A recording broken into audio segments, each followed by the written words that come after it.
Count 8, you're sending 7 years in prison. Mosha yechi 8 matungi wa ndani kutunga jeri kama kwa alikuwa na 7. Count number 7 and count number 8 are going to answer.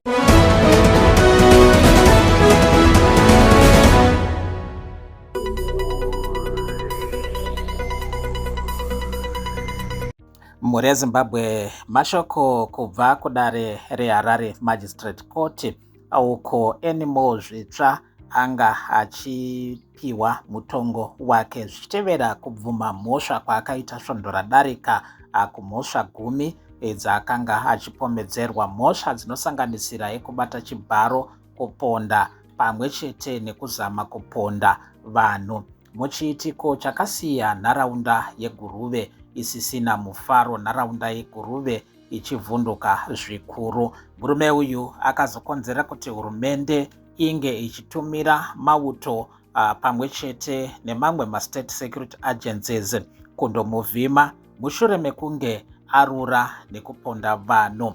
Kumba kwaigara muchitsaka chaigarwa nemurume uyu munowanikwawo zvekare muine matehwe, misoro yetumhuka temusango pamwe chete neraisi ranga rakabikwa raitaridza kuti ranga rakaleswa neropa. Ndo mashoko amhuri yeZimbabwe kubva kudare redzimhosva. Asi murume wacho paari kupiwa mutongo ari kuratidza kuti haana kana tsitsi, nekuti ari kuonekwa achinyemwerera, achisekerera, kuita sekunonzi ari kunakidzwa nezviri kutaurwa mudare iroro. Vamwe vari kuona sekuti murume uyu ari kurasika njere. Count 8, you're sending 7 years in prison. Mosha yechi 8 matungi wa ndani kutunga jeri kama kwa alikuwa na 7. Count number 7 and count number 8 are going to answer. Mosha yechi 7 ne Mosha yechi 8 muchake muchindo dzirikira apa makore aya pamwe chete. Count 9, you are sentenced to 20 years in prison. Mosha yechi 9 darina kutunga jeri kama kwa alikuwa na 20. Count 10, also sentenced to 20 years in prison. Zvichakadaro amai Auxilia Mnangagwa vanova mudzimai wemutungamiriri wenyika vanga variko kudare uko vanga vachinzwa kuturwa kwemutongo wemhosva dzakaparwa naEnimo zvitsva.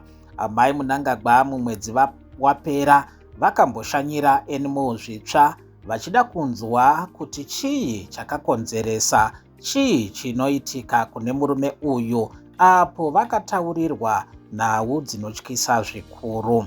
Nekuda kwekuti vakanga vari kutevera nyaya iyi, ndizvo zviri kutaurwa panapa zvakonzera kuti vange vachiuya kudare redzimhosva kuti vanzwe kuti mutongo waturwa uyu wakamira sei.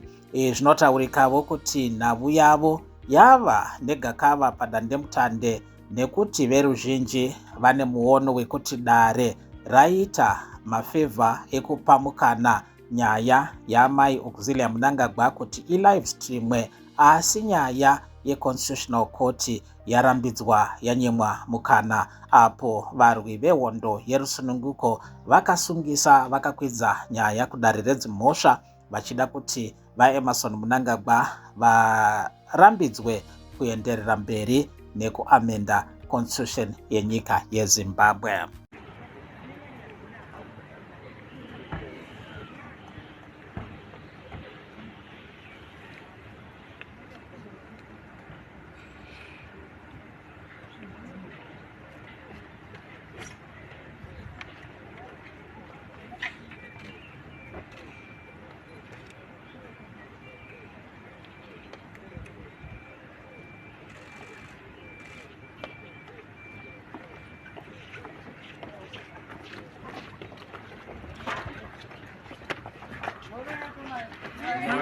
Makadi tirinani ende tafara